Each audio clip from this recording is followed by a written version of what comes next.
बता रहा हूँ। चलो भाई, इसने कहा यार आज मैंने ख्वाब को देखा है, रात को मैंने ख्वाब देखा है। क्या ख्वाब देखा है?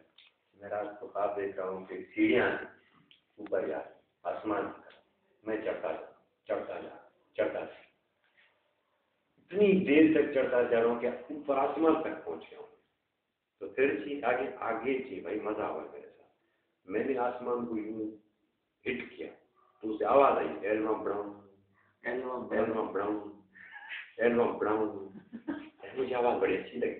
मैंने कहा यूं लगाने से तो मजा आया, यूं लगा के जो क्या होता है। तो यूं जो लगाया तो आवाज आई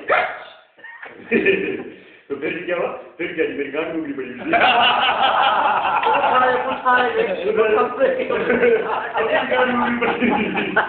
मैंने कन्फर्म कर ली